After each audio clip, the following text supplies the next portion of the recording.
Israel é um dos países mais otários do mundo. Acompanhe aí que eu vou te explicar quase tudo em 3 minutos e ainda de brinde você vai aprender como não ser um otário. Alguns usam o argumento, mas o argumento ainda é uma forma educada a se referir, onde algumas pessoas acreditam que toda aquela parte, Israel, Palestina, Cisjordânia, Jordânia, pertence aos judeus, pois um personagem fantasioso chamado Abraão teve um contato com um ser divino que disse que toda aquela terra seria dele e da sua descendência.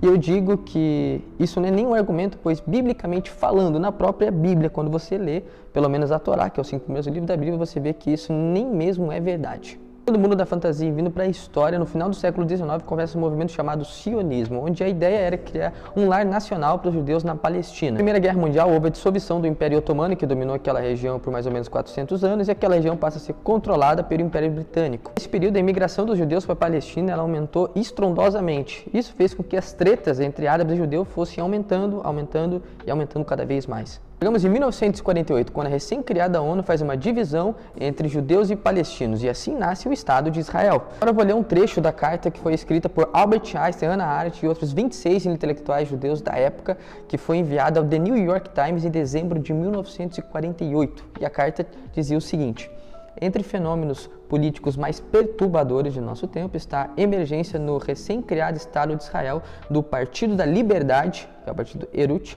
uma organização política intimamente relacionada em sua organização, métodos, filosofia, política e apelo social aos partidos nazistas e fascistas. E eles escrevem isso pois esse partido político chamado Herut, que passou a governar o Estado de Israel, era composto por membros de um grupo terrorista chamado Irgun, que dentre seus ataques notórios teve em 1946 um ao hotel Kings David, onde deixou 91 mortos, e teve o massacre de Deir Yassin, foi um ataque a uma vila árabe onde deixou 100 pessoas mortas. Entende um pouco da índole do Estado de Israel quando você vê que eles não assinaram o Tratado de Não Proliferação de Armas Nucleares e você vê como eles estão tratando as pessoas em Gaza.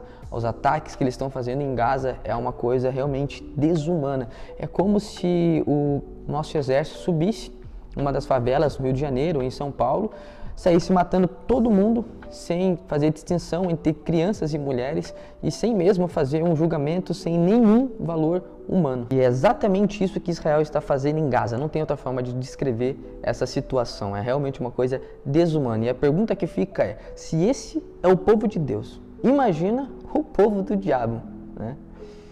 Rapaz, eu quero a distância desse Deus aí.